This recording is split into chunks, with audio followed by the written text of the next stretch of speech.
For years, a creepy house across the street had a light that would flicker on every night at around 3 a.m. No one lived there. It was abandoned. And I was starting to get creeped out by this mysterious shadow that seemed to be waving at me from inside. It all started when I moved into my new home. It's a beautiful Victorian-style house with high ceilings, hardwood floors, and big windows. The neighborhood is great. It's quiet, and there's a park just down the street where I like to take my evening jog. Except for one thing, there's this one house across the street that's been abandoned for years. The paint is chipping off its exterior, the lawn is overgrown, and the windows are boarded up. I never thought much of it, until one night I was awoken by the sound of glass shattering. I looked out my bedroom window and saw a light turn on inside the abandoned house. I shrugged it off and went back to sleep. But the next night it happened again. I heard glass breaking, and then I saw a light turn on in the same room. Then it became a nightly occurrence. Every night at around 3 a.m., I would hear glass breaking and see a light turn on in the abandoned house. One night, I decided I'd had enough. I wasn't going to let some creepy abandoned house ruin my perfect neighborhood, and I certainly wasn't going to let it keep me up with its nightly light show. So I put on a robe and went out to my car. I figured if this house is going to be a problem, I'm going to do something about it. I dialed 911. When the operator answered, I told them about the house and how I suspected someone was living in it illegally. I could hear the concern in her voice as she dispatched a patrol car to my location. Within minutes, 2 police cars were outside the abandoned house. They shone their spotlights through the broken window and into the room where the light was coming from. Then they kicked in the door and slowly made their way into the room. I watched from my window as the police searched the room. They found nothing. There was no one inside the abandoned house. As the police were leaving, one of them walked past my house and noticed me watching. He gave me a friendly nod and headed back to his cruiser.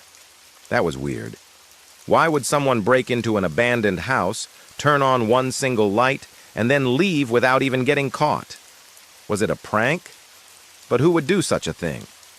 I shook my head and went back inside. Maybe I'd just let it go. After all, the police had been there and no one was living in the house. Then I looked at the window and noticed something strange. The shadow that had been standing in the window was now standing in my window. It was the same height as me, and it was waving. I don't know what it was, but it definitely wasn't human. It had no face, and its arms were way too long. It was beckoning me with its finger, and I couldn't help but feel a sense of dread wash over me. I don't know how long we stood there staring at each other, but it felt like hours. Then it vanished. I sighed and tried to shake off the creepy feeling. Maybe I was just letting my imagination run wild. After all, I hadn't seen anyone break into the house. But then I heard a noise in the next room. I froze and listened intently. Then I heard it again, a noise like someone was breathing heavily. I slowly made my way to the other window and peeked outside. I didn't see anything, but I could have sworn I saw a pair of eyes staring back at me from the darkness. I ran to the front door and flung it open, rushing outside. I needed to get away from this house, from this neighborhood, from this town. As I ran down the street, I could feel the eyes burning into my back, and I knew whatever was in that house was watching me. I didn't stop running until I reached the edge of town. As I turned to go home, I noticed a figure standing at the edge of the woods. It was tall and thin, and it seemed to be beckoning me with its finger. I couldn't see its face, but I could feel its eyes boring into me. I started to run, but then I tripped and fell. As I lay there on the ground, I looked up at the sky and saw a single star shining brightly above me. I knew then that I wasn't alone. There was something out there watching me, waiting for me to make a move. I got up and started walking back towards town. I didn't want to go home, not yet anyway. I needed to know what was in that house, what was watching me. As I walked, I could feel the presence behind me getting closer, like it was stalking me. Finally, I turned around and faced whatever was out there. In the darkness, I could make out the shape of a man. He was tall and thin, and his eyes were glowing red. He took a step forward and then another. and as he approached, I could see his face, or what was left of it. His skin was gray and stretched tightly over his skull. His eyes were wide and empty, and his mouth was a gaping hole filled with sharp teeth. And then he lunged. This terrifying camping discovery was never supposed to be shared with anyone. A group of friends decided to go camping out in the woods. They pitched their tents and settled in for a night of eating, drinking, and telling scary stories around the campfire. As the night went on, they started to notice something strange. One part of the woods seemed to swallow all sound. There were no birds singing, no wind through the leaves, not even the sound of their own breathing. It was like being inside a giant, hollow box. At first, they thought it was just a trick of the woods. But then one of the campers, let's call him John, decided to test it out.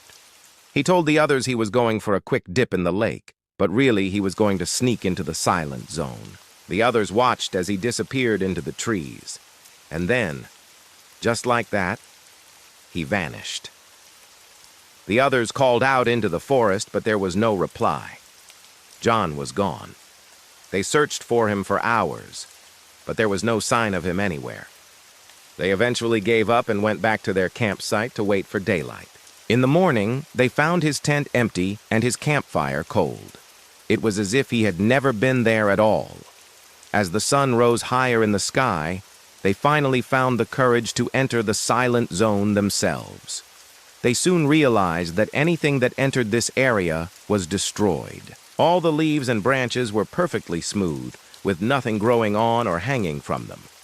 It looked like an untouched museum exhibit. Then they heard it. Faint cries for help echoed through the silent woods. At first they thought it was just their imaginations playing tricks on them, but then they heard it again. It sounded like John's voice, only much weaker and distant. The campers followed the sound, hoping to find John, but it led them deeper into the silent zone and they couldn't go any further. It was then that they noticed something strange about themselves. They could still hear each other's breathing and their voices, but it was very faint, like the sound was coming from far away. They tried to call out to the others, but their voices were hoarse and sounded like whispers. They were inside the silent zone now, and it was slowly starting to take its toll on them. One of the campers, let's call her Sarah, started to panic. She wanted to run, to get as far away from that place as possible. But then she remembered John and the others who were still missing. They needed help. So she did the only thing she could think of. She took off her jacket and hung it on a nearby branch, then screamed as loud as she could, "Help me, please!" Then she ran as fast as she could in the direction of the sound, hoping to find someone, anyone who could help her escape. But the sound only grew louder, and the trees seemed to reach out to her, trying to grab her and pull her into the silent zone. She could feel the trees taking her, pulling her deeper and deeper into the woods. Then everything went black. The next morning, searchers found Sarah's abandoned backpack and jacket, but no sign of Sarah herself. The others never returned from the woods. Nobody knows what happened to them. Some say they were taken by the silent zone, while others believe they simply got lost and are still wandering around in the woods somewhere, forever trapped by the trees. This terrifying camping discovery was never supposed to be shared with anyone. If you enjoyed this video, please leave a like and subscribe so you don't miss any of our scary stories. And remember, some places are best left unexplored. The bell above the door chimed merrily, announcing the arrival of a customer. But the only response was an eerie silence. The man walked in, shaking the rain off his shoulders. He looked around for someone to check him in, but there wasn't a soul at the front desk. He tried the door to the office. It was locked. He was beginning to get annoyed. Did they expect him to just stand there all night? Then he saw a sign that read, "Wait here for a room assignment." So he waited, and waited, and waited. The minutes ticked by like hours. Was this some kind of joke?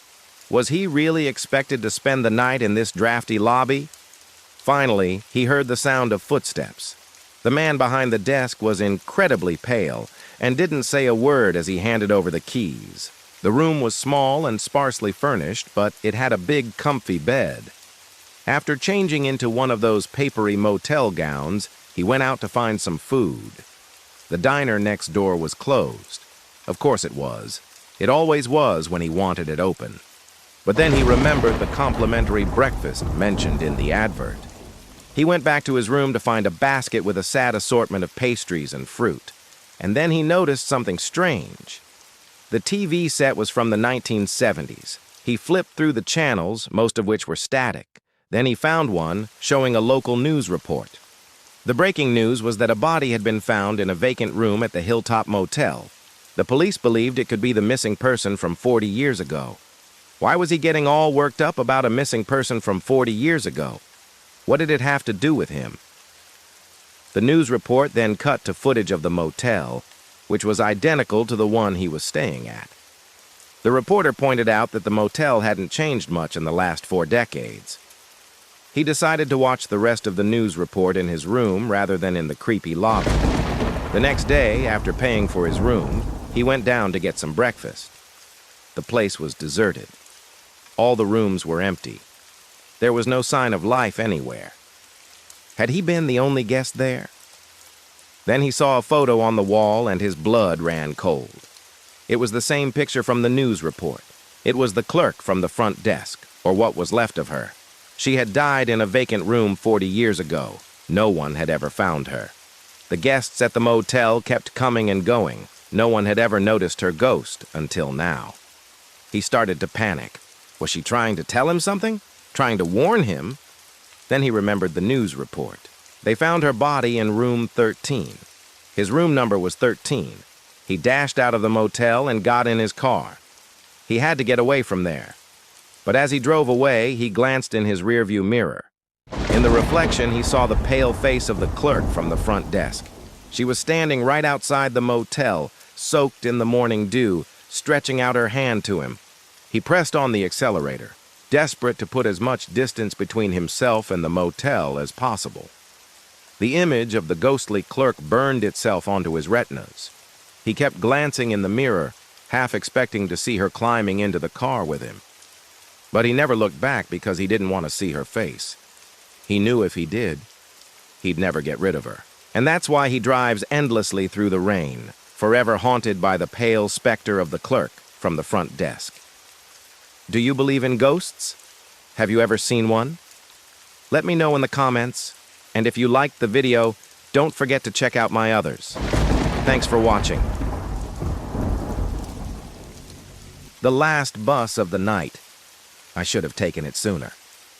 I was strolling through the deserted streets, past shuttered shops and silent houses, past sleeping dogs and dreaming cats. I walked past all those things, and never once did I think about getting home until I heard the distant rumble of thunder. That got me thinking. I'd been walking for hours. My phone was dead and my jacket had no pockets, so when the bus rumbled closer, I started running.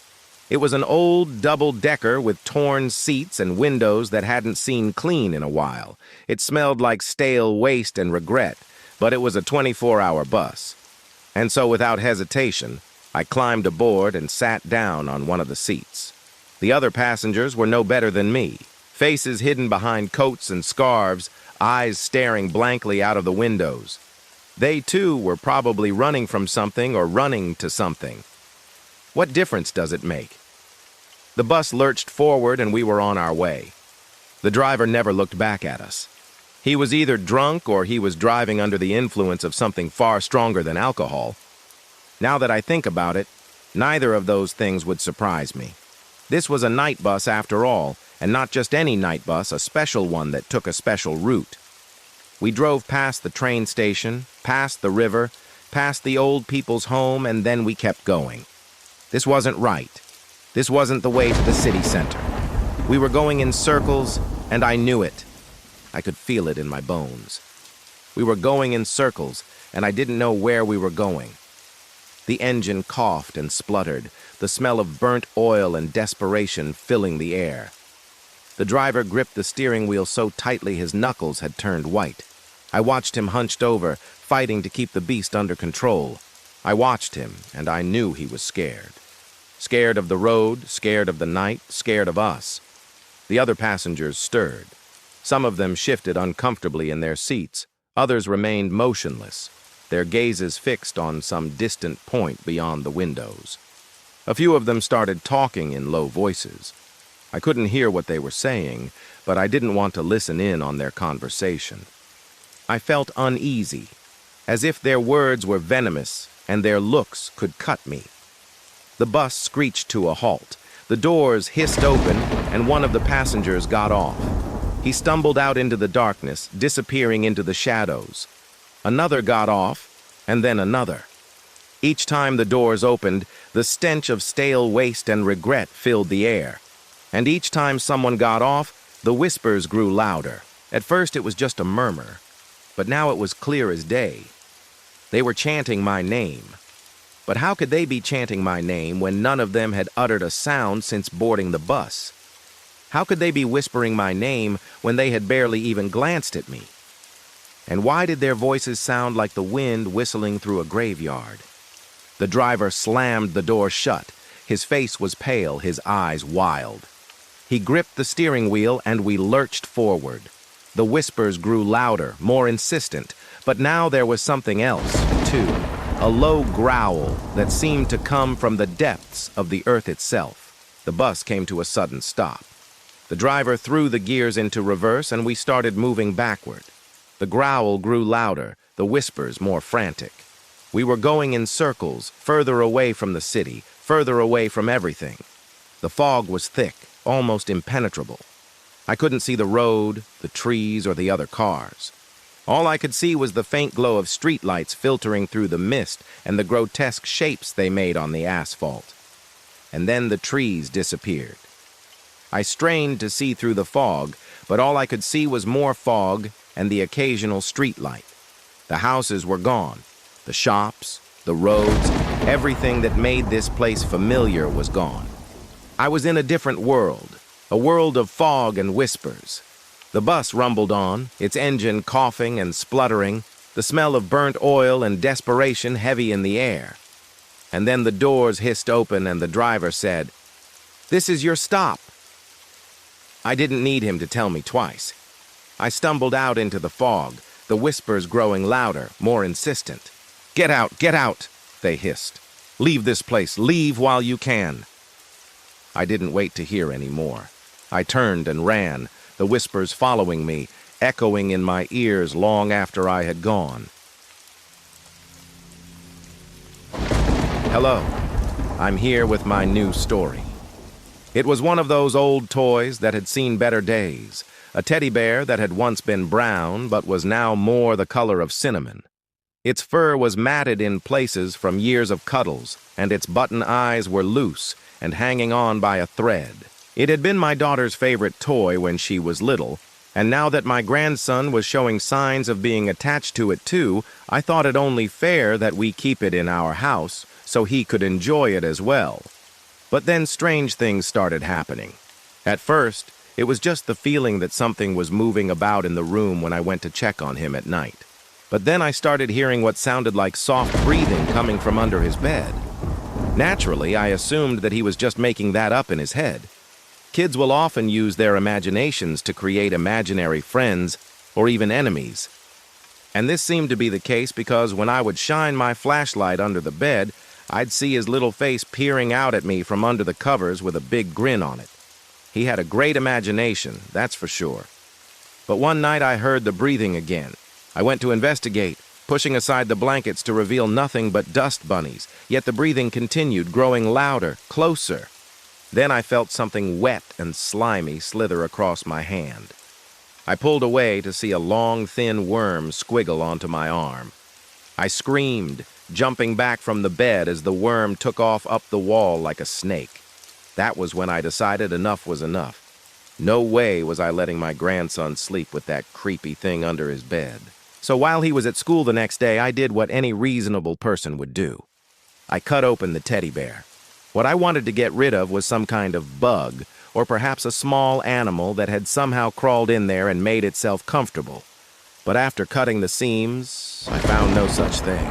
It was then that I noticed a small hole in the lining that the critter could have used as an entrance and exit to the bear. I reached inside to feel around, and that's when I felt it. A small, dry, brittle piece of material wrapped in what felt like plastic. I carefully dug through the stuffing till I could pull it out into the light. It was a piece of paper towel folded into a small cylinder and taped over with clear, sticky tape. Why would someone put that in the toy? I don't know. Whoever did was very thorough, though, because when I peeled apart the layers, it was clear that there was something inside the tube. There was a small plastic ring like a miniature circus ring, except this one wasn't gold or silver. It was black. Black as pitch, somehow both shiny and matte at the same time. And it was cold to the touch. I stared at it for a moment, wondering if maybe it would make a good, if somewhat morbid addition to my collection. But then I heard the breathing again. I looked down to see the tube wriggling in my hand. Then it uncoiled, revealing a small bead at one end.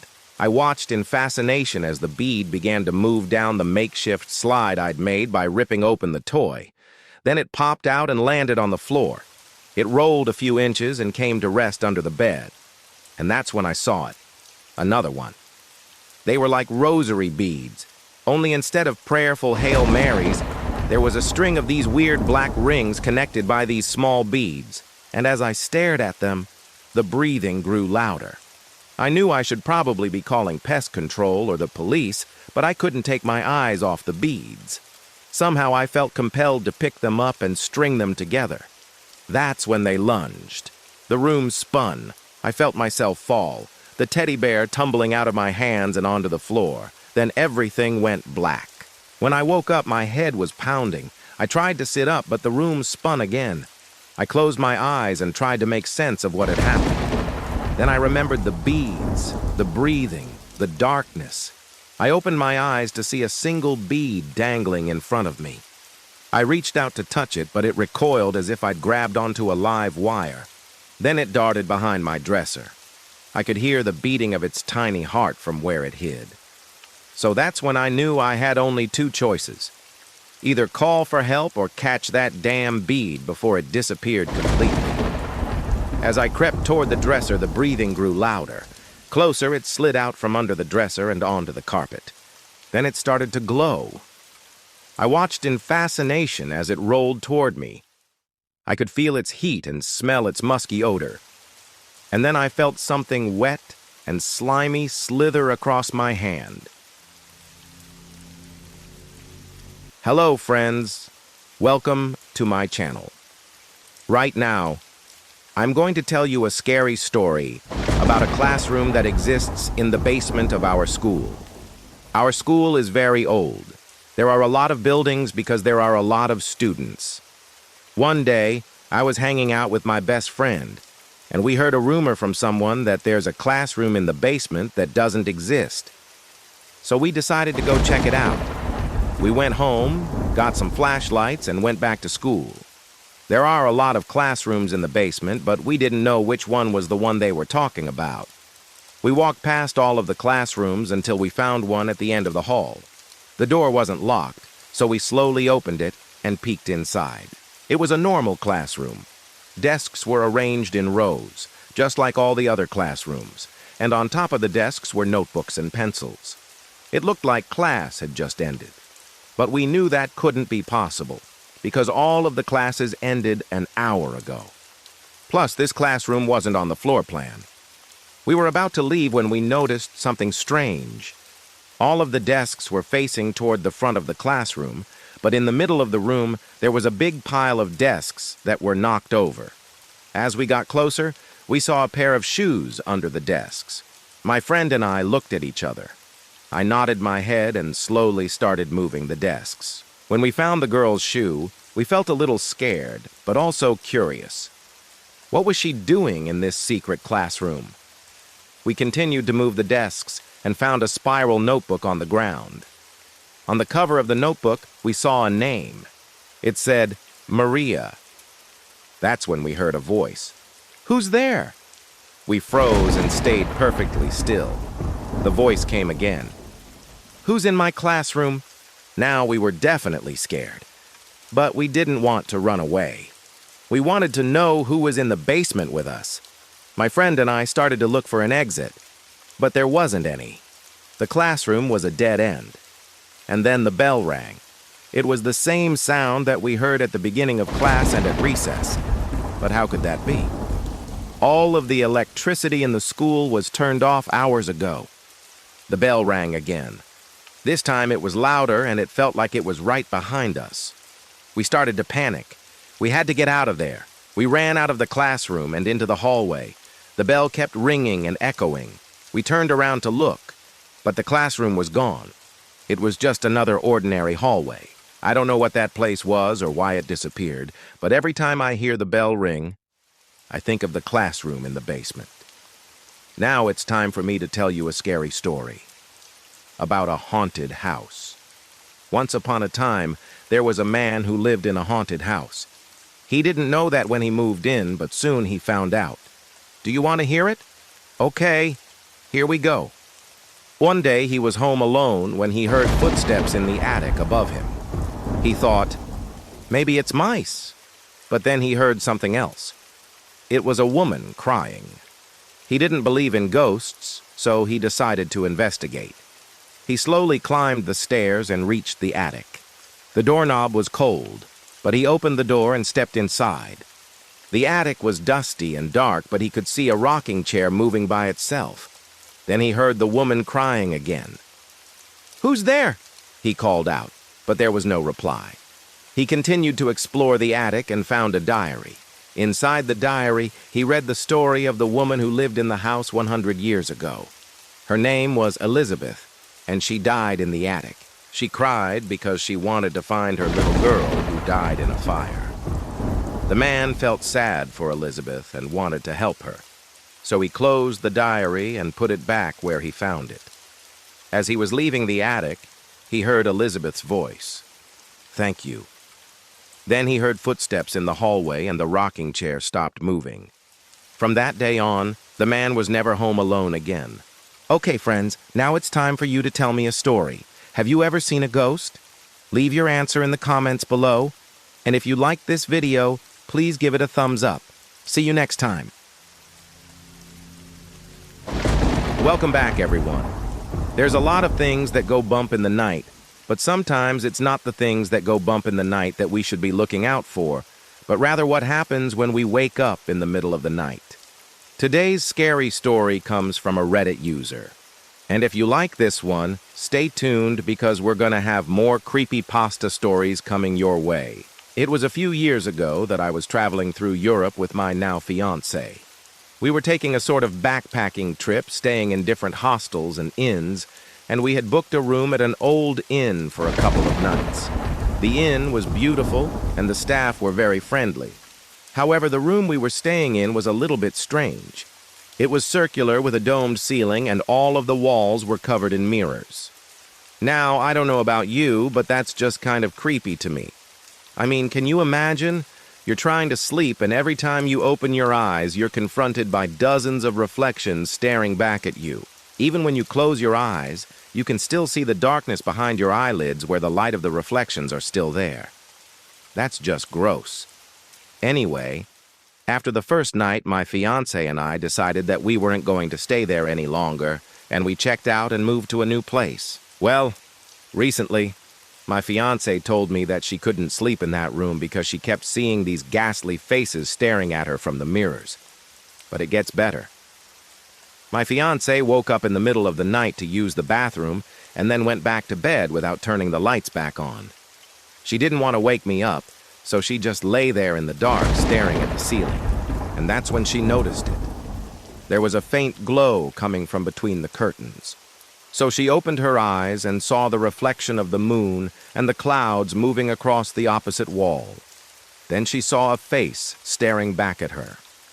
She thought it might just be someone who worked at the inn, checking to see if everything was okay or maybe they were getting ready to clean the room. So she turned away to give them privacy. But when she turned back, the face was still there. Fiancé said that it looked like an emaciated old woman who was leering at her from between the curtains. Fiancé started screaming, and I woke up and told her to calm down and that it was probably just a trick of the light. But then I started laughing because I saw what she was looking at. According to my fiancé, my face was inches away from hers, and I looked like a ghastly white specter with wide eyes and a twisted smile. I asked her why she was asleep, and she said that she couldn't be because she was scared out of her mind. Well, needless to say, we didn't stay another night at that inn, and we haven't been back to Europe since. My fiancé still has nightmares about that old woman and refuses to stay anywhere with mirrors in the room. Personally, I don't blame her. I think I would feel the same way. So, yeah. I hope you enjoyed that creepypasta. I'm your host.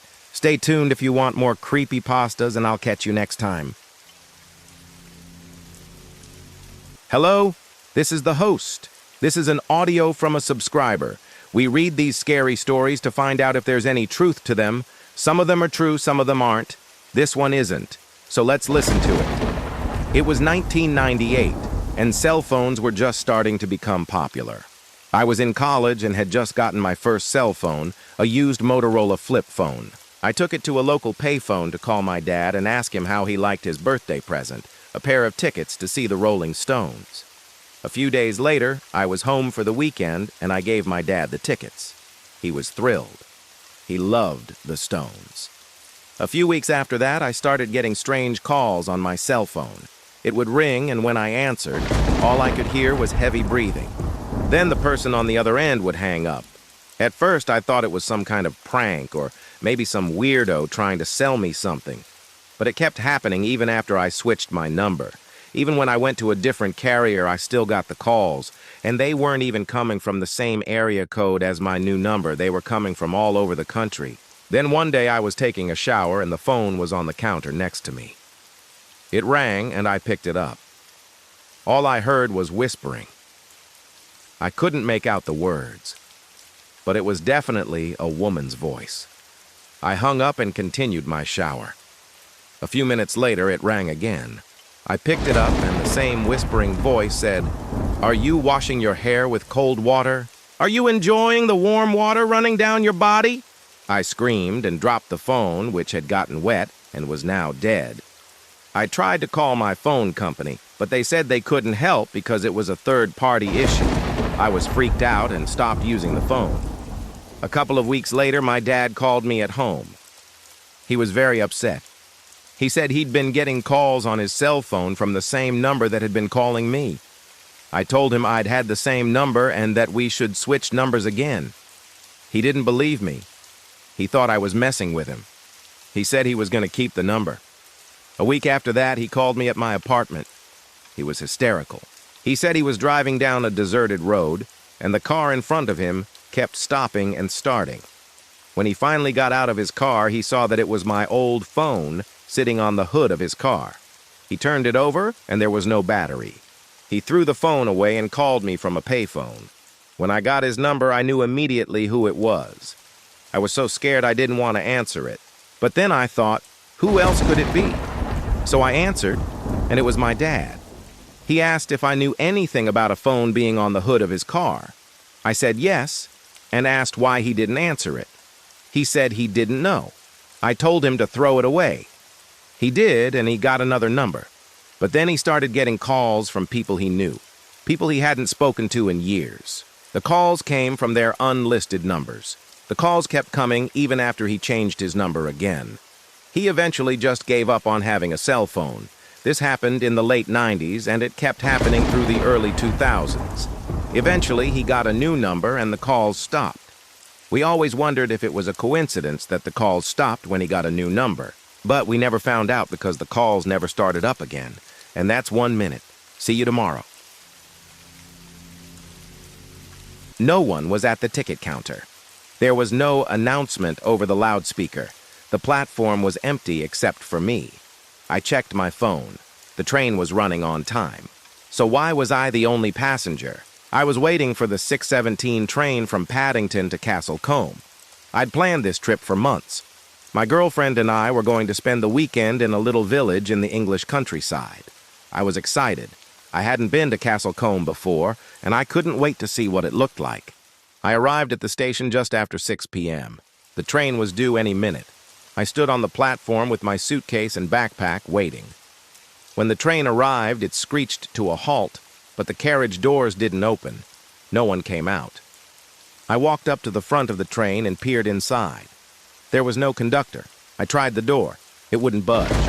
So I walked back to the end of the train and got in through the other door. As soon as I stepped onto the train, it lurched forward. I quickly made my way to the other end and pulled the emergency brake. I could hear the wheels grinding to a halt. Just then, the door slid open and a woman stepped out. "Are you the only passenger?" she asked me. "I think so," I said, relieved that someone else was here. "Where's the conductor?" She shrugged. "He left. Said he had things to attend to in Paddington." She looked at her phone.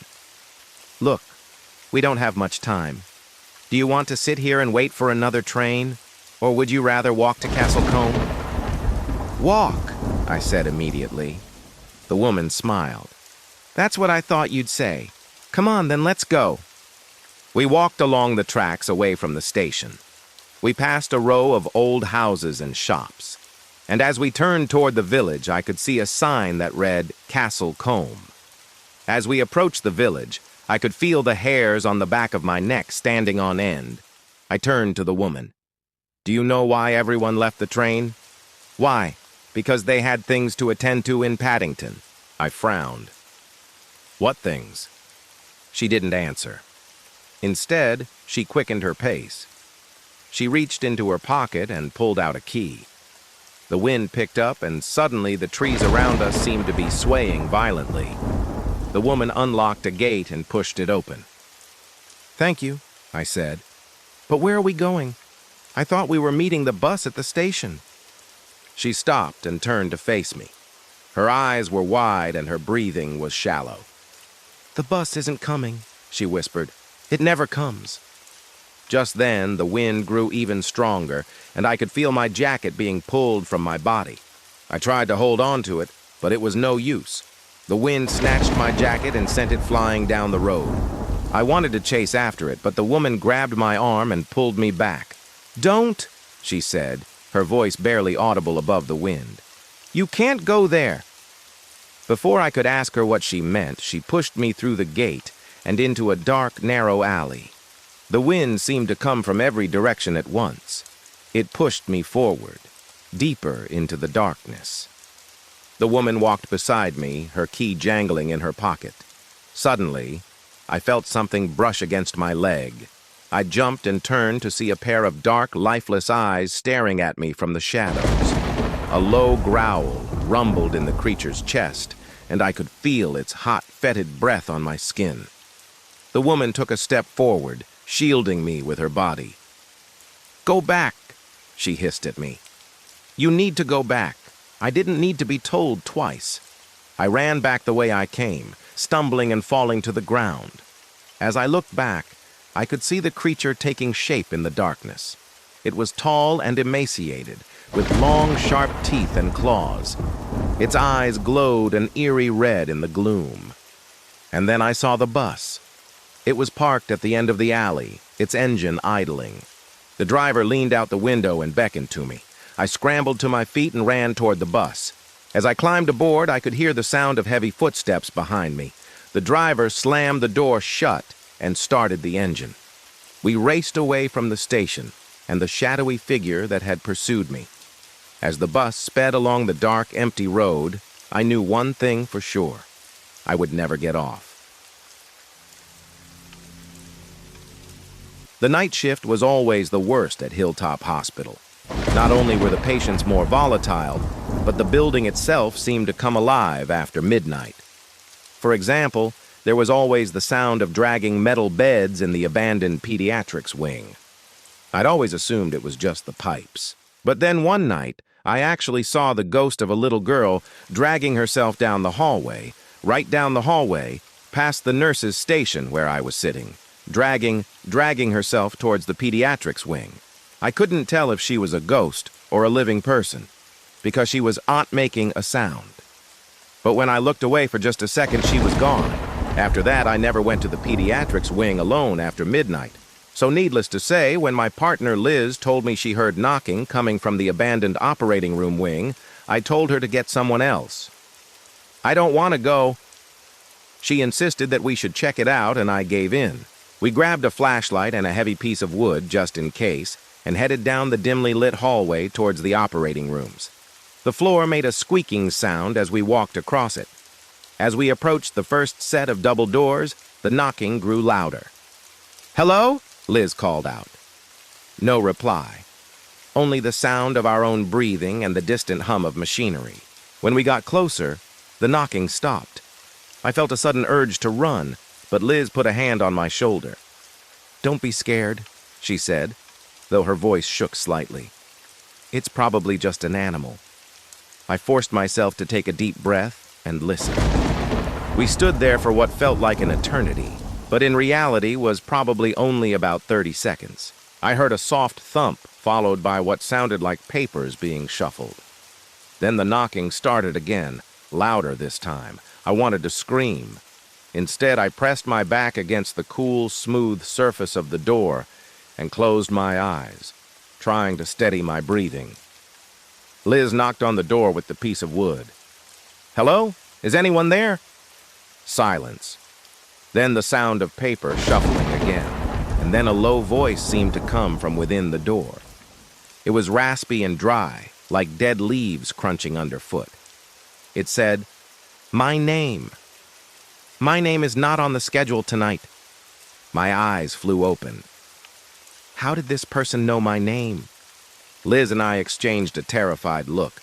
There was no way anyone could have gotten into the hospital after hours without us knowing it. All the entrances were locked, and the security guard was on his way. Taking another deep breath, Liz tried the doorknob. Locked. She turned to me and mouthed, "What do we do?" I didn't know what to do. I was frozen in place, staring at the door. It suddenly felt cold, like the air had been sucked out of the room. I wanted to get as far away from this door as possible, but I couldn't move. Then I heard the voice again. This time it was clearer. It said my name again, and then it whispered something else. I strained to listen, but it was too quiet. I couldn't make out the words, but Liz did. Get out while you can," she mouthed to me, her face ashen. Her words snapped me out of my stupor, and I ran. I ran down the hallway, not daring to look back. I could hear the scraping of the chair leg against the floor behind me, getting louder, gaining on me. I ran faster, adrenaline pumping through my veins. Finally, I reached the nurse's station. I turned around to see Liz standing there, her face pale, eyes wide with fear. "You have to get out of here," she whispered, her voice shaking. I didn't need to be told twice. I raced out of the hospital, not stopping until I was several blocks away. I turned back to look at the hospital. In the distance, I could see the lights flickering on in the operating room wing. I knew then that I would never go back. The next day, I went to HR and told them what happened.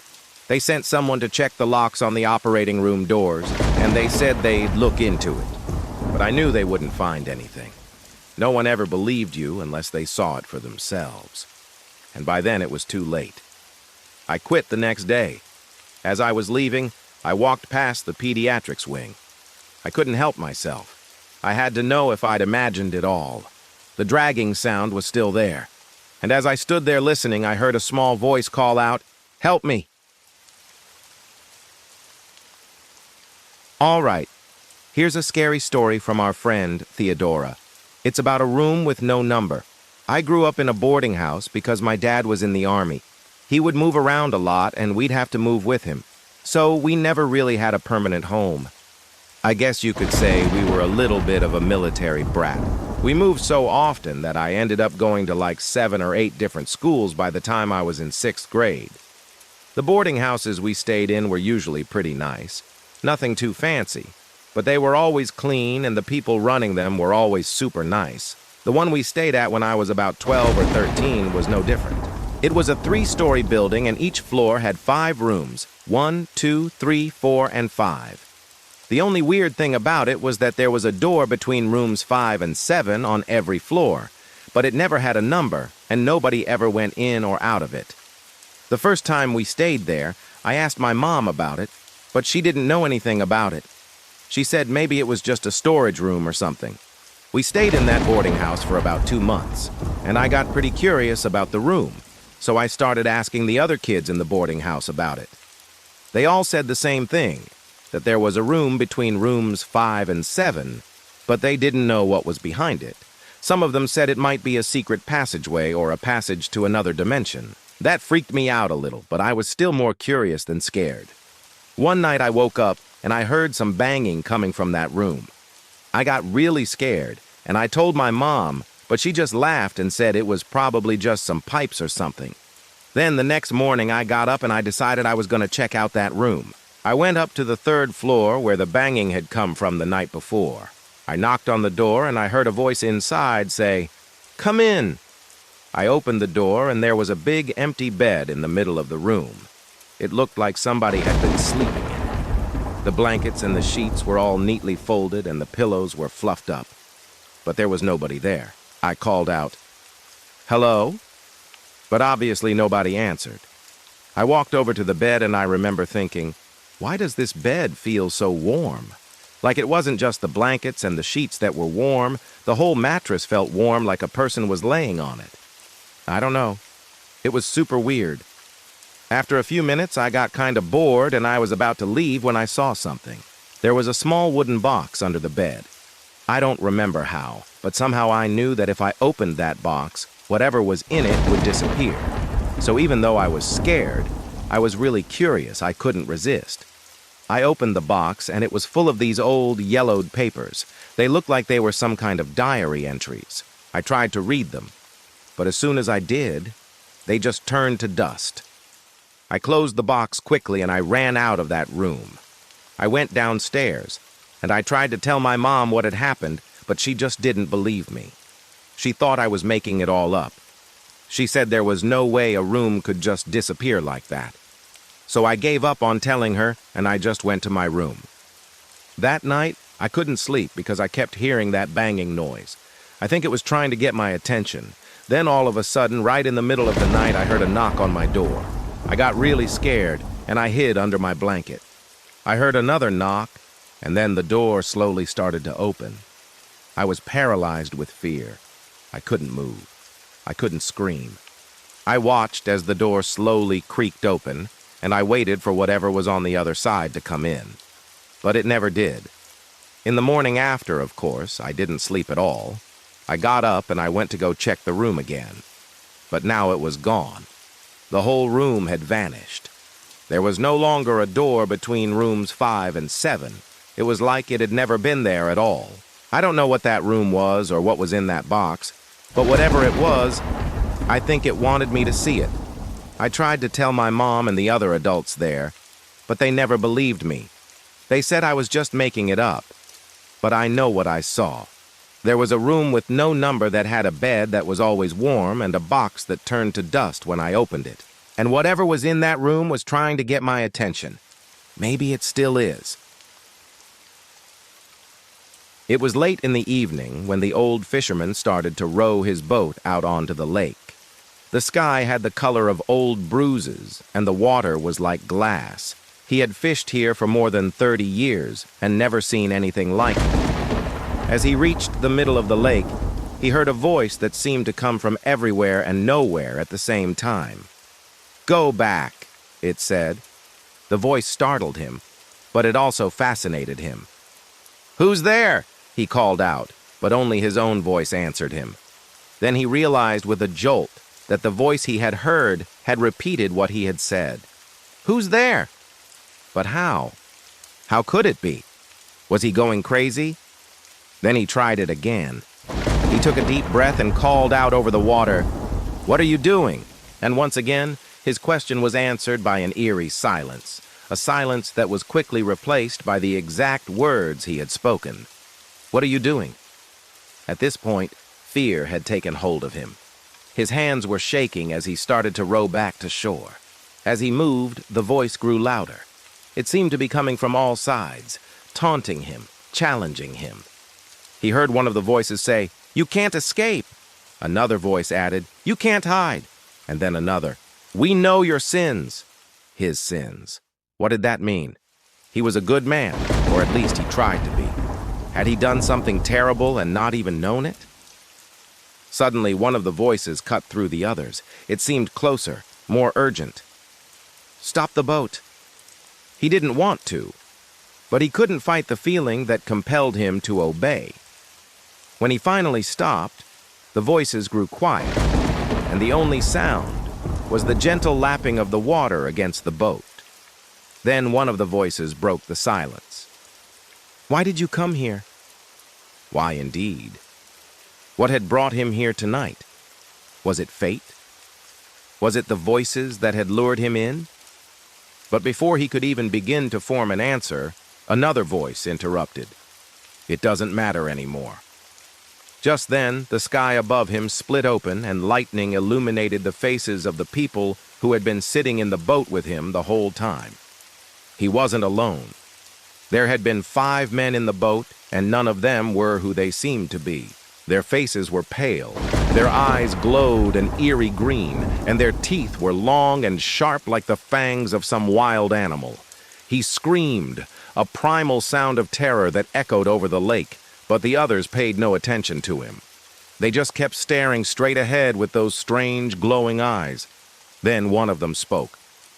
"We've been waiting for you, Thomas." Thomas. That was his name. So they knew him. Or did they? They started rowing again, pulling him along with them, deeper and deeper into the lake. The trees on the shore receded into the darkness, and the only light came from the flashes of lightning that illuminated the monstrous figures rowing the boat. He struggled against them, but it was no use. He was being pulled toward the center of the lake, toward the darkness, and he knew that whatever awaited him, there would be worse than death. Yet he couldn't help but feel a strange sense of calm settle over him. He looked up at the sky and saw that the clouds had parted, revealing a single star shining brightly above them. It was as if the heavens themselves were watching over him, guiding him toward his fate. As the boat moved forward, he heard one of the voices whisper, "This is where it begins, Thomas. This is where your story ends."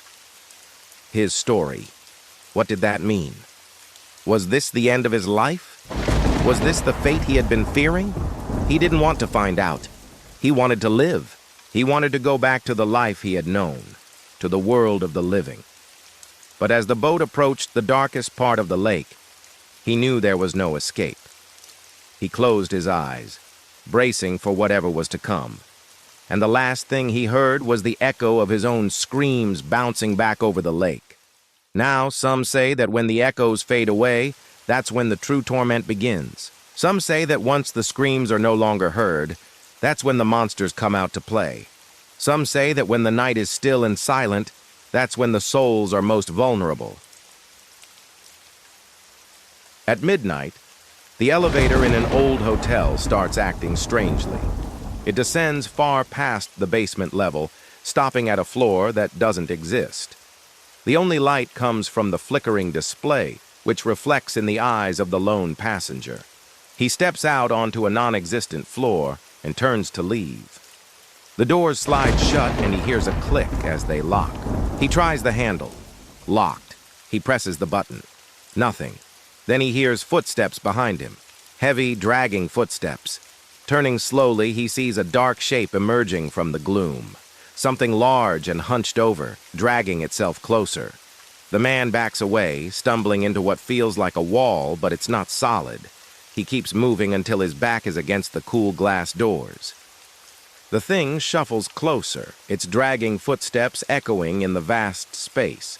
In the flickering light, he can make out a shape like a human, but twisted and distorted. It drags itself up onto his level, stopping just short of the glass doors. For a moment, it just stands there. Or rather, it hunches, its head and shoulders slumped over its chest. Its presence exudes an unnatural chill. The man pulls his jacket tighter, his breath misting in the suddenly cold air. Then the creature lurches forward, moving with an unsettling fluidity. It reaches out a hand, long fingers twitching. The man recoils, instinctively raising an arm to ward off the grasping fingers. But the creature isn't interested in him. It slides past, brushing against his jacket. It moves with an eerie grace, gliding through the space. The man watches as it approaches the elevator doors, its hunched form illuminated by the flickering display. As it passes, the doors slide open, revealing the dimly lit shaft. The creature pauses, turning its head toward the man. It lets out a low growl, a sound that seems to vibrate in his bones. Then it steps into the shaft and disappears from sight. The man hesitates, torn between the urge to flee and morbid curiosity. He takes a step forward, then another, each sound echoing in the vast emptiness. As he reaches the elevator, he notices something strange. The buttons are no longer in numerical order. The 1 is above the 4, the 2 below the 5, and the 3 rests above the 6. And there's no sign of the ground floor. He presses the 1, and when the doors slide shut, he leans against them, sliding down to the floor. He's alone again, the only sound his own breathing. When the lights flicker back on, he finds himself on what appears to be the basement level. But there's something different here.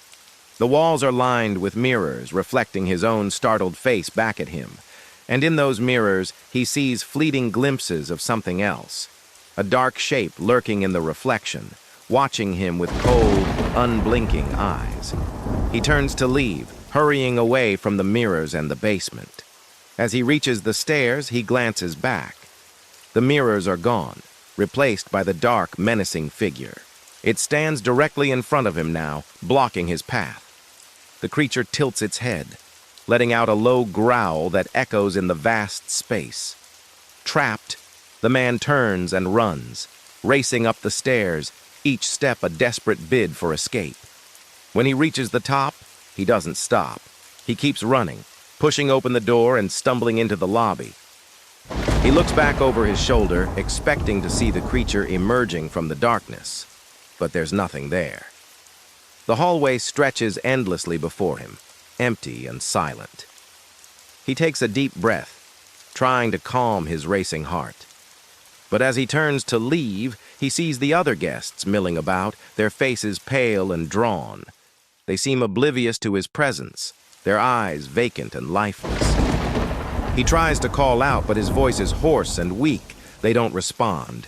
He reaches out a hand to touch one of them, but as his fingers make contact, he feels a jolt, as if he's been electrocuted.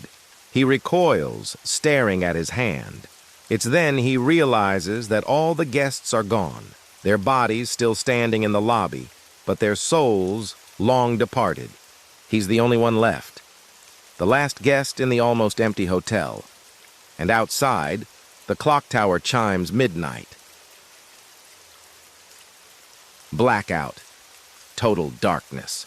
I fumble for my phone to turn on the flashlight. I need to get out of this apartment. The windows are pitch black. There's no emergency exit. How did I not notice this before? I feel for the door in the total darkness, my heart pounding in my chest. I make it to the door. My fingers find the handle, twist it. I walk out into the hallway, bumping into people, saying sorry over and over again. I don't recognize the apartments around me. I have no idea where I am. Blackout again. I turn my flashlight on. I'm in front of my apartment. I turn the handle, walk in, and lock the door behind me. That's when I see him. He's standing by my desk, grinning at me. I scream and stumble backwards, falling onto my bed. Who is he? What does he want? He saunters over to me, his eyes boring into mine. He reaches out a finger and strokes my cheek. His touch is icy cold, like touching a corpse. I push him away from me, my back hitting the headboard. This can't be real.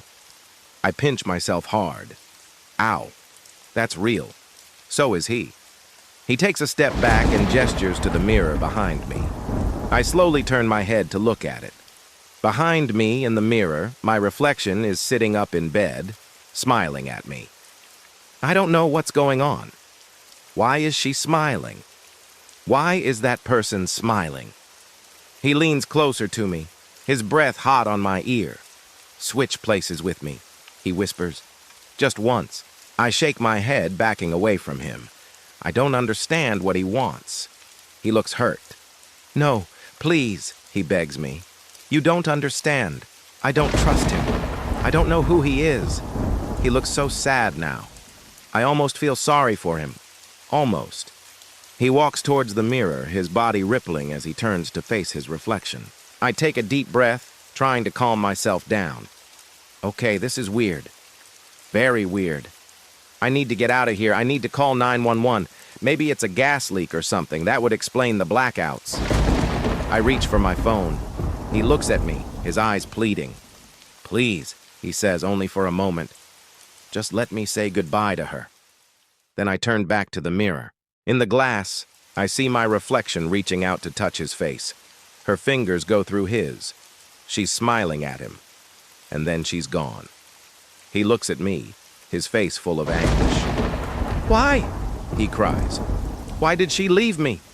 He falls to his knees and I hear shattering glass. I turn around to see his body lying on the floor, his eyes staring sightlessly ahead.